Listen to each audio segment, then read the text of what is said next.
butterflies, had the jitters, you know, just nervous as hell, just sitting in there, just thinking about what Robbie's going through, thinking about what everyone else is doing, thinking about what part of the course he's at now, thinking about, you know, if he's had a flat, if he's had an alternator problem, if he had a training problem. It was pretty nerve-wracking sitting in there and listening to him move from 31st to 5th to 3rd up to 2nd and then finally into the lead. Once he started getting really close and we could kind of start to hear the engine, you know, rev up. It was a pretty fast road coming into Loretto. And you see the motorcycle headlights and they're kind of a little beam light going in front of you down the road, and you kind of look out in the course and see a little beam light. Okay, that's not him.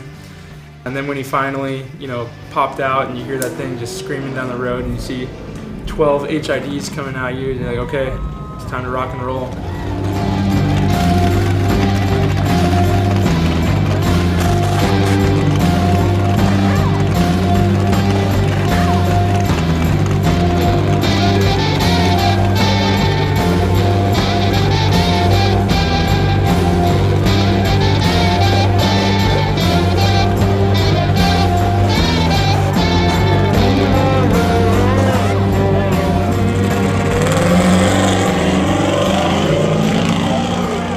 The first thing I thought after I took off from the pit was, what's going to be my pace through this section? What is the pace I'm going to have to run in order to stay in front of the truck behind me through here? And how can I even put some time on them going through these sections? And I had been through this section once in the daytime, once in the nighttime, pre-running, so I knew it pretty well. I had my stuff marked, so I wasn't going to mess up on any of that. It was just a matter of me staying on the road and get to the truck to the finish line in first place.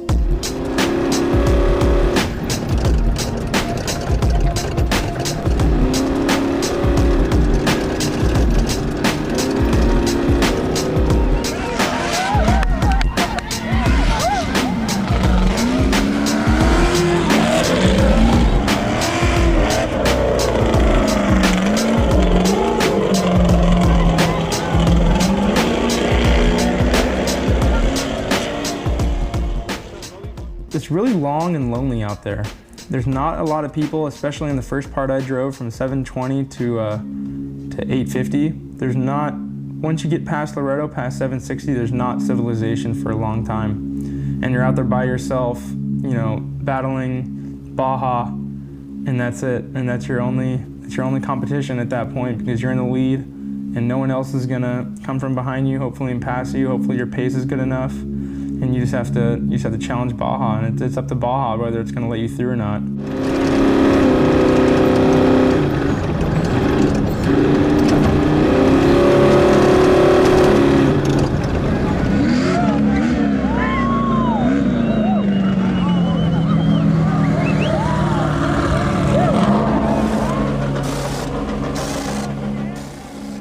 I was nervous because I'd known that at the past races this year, it wasn't the best season, but we were still 5th in points going into the 1,000. And you know, I just thought of all the problems we've had all year, like, you know, what if the air cleaner fell off like it did at the 500? You know, anything could happen in these last 350 miles. There's a lot of racing left. You know, the first 700 miles of the race was a race in itself. And then from where I got in the truck to the finish was a whole nother race. That was a whole nother deal. It was another 7 or 8 hours of driving. It was another Baja 500 in one race. And I just had to tell myself, you know, just get through it, just make it through everything, don't do anything stupid, you know, go fast where you know you can go fast, and, you know, slow it down where you need to, and, you know, don't be hard on things, and just know your pace.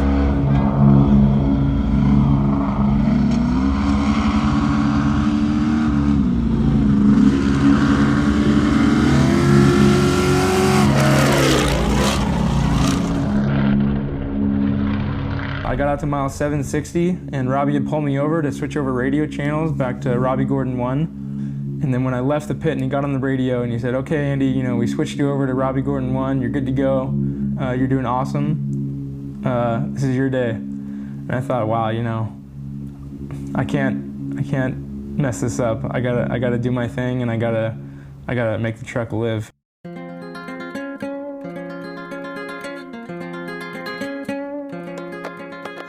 I just kept on thinking, you know, what am I gonna say when I get to the finish? What's my victory speech gonna be? What am I gonna do? You know, who's gonna be there?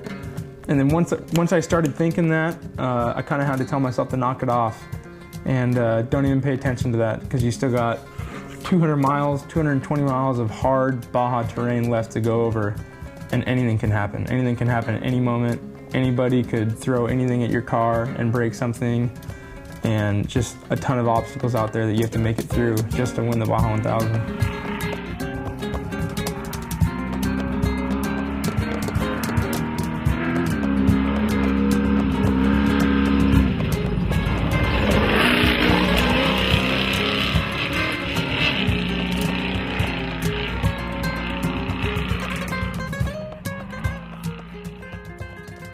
There was just people everywhere cheering us on, you know, probably surprised that it was me and Robbie, the first truck on the road, and everyone was just cheering, just so hardcore, just honestly, 5 o'clock in the morning, just on the roof of their cars, just going crazy, just clapping, just telling you you're first on the road, and it's an unbelievable feeling. It's undescribable feeling. Coming into a crowd of over, 5,000 people, and they're all cheering for you, and they're all waiting to see you come through the first four-wheel vehicle on the road of the Baja 1000.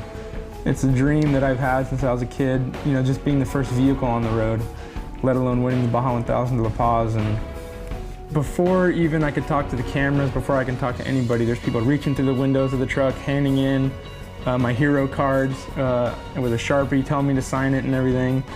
And I probably signed autographs for 30 minutes before I even got out of the truck to do my roof celebration.